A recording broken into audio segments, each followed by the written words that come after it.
Kovai Sivaji colony பகுதியில் வழக்கறிஞர் புஷ்பானந்தம் இல்லத்தில் மாதாந்திர குடும்ப ஜபக்கூட்டம் நிகழ்ச்சி நடைபெற்றது. இதில் பெத்தேல் ஜாய் ஜப வீட்டின் போதகர் ஜான் பீட்டர் கலந்து கொண்டு சிறப்பு பிரார்த்தனை நடத்தினார். கோவை சிவாஜி காலனி பகுதியில் வழக்கறிஞர் புஷ்பானந்தம் இல்லத்தில் மாதாந்திர குடும்ப ஜபக்கூட்டம் நிகழ்ச்சி நடைபெற்றது. இதில் பெத்தேல் ஜாய் ஜப வீட்டின் போதகர் ஜான் பீட்டர் கலந்து கொண்டு சிறப்பு பிரார்த்தனை நடத்தினார்.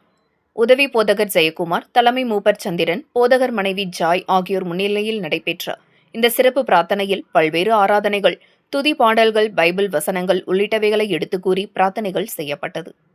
மனம் விட்டு இறைவனிடம் பிரார்த்தனை செய்யும் நபர்களுக்காக இறைவன் நிச்சயம் இறங்கி வருவான் என்ற பைபிள் வசனங்களை கூறி அனைவரும் இணைந்து தேவ பாடல்களை பாடி உற்சாகமடைந்தனர்.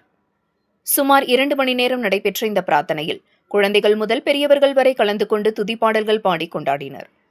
இந்த நிகழ்ச்சியில் வழக்கறிஞர் குமாஸ்தாக்கள் செல்வராஜ், லக்ஷ்மி, பால்ராஜ், வேல்முருகன், சந்திரன், சத்யா, பைனான்சியர் பெருமாள், சிறுபான்மை பிரிவு தலைவர் அருள்தாஸ், தாலுகா அலுவலகம் எஸ்தர், கங்கா, மேர்சி, ஞானமணி, விடுதலை சிறுத்தை கட்சி பெரேநாயக்கன்பாளையம் கிளை நிர்வாகி சந்திரன் உள்ளிட்ட பலர் கலந்து கொண்டனர் என்பது குறிப்பிடத்தக்கது.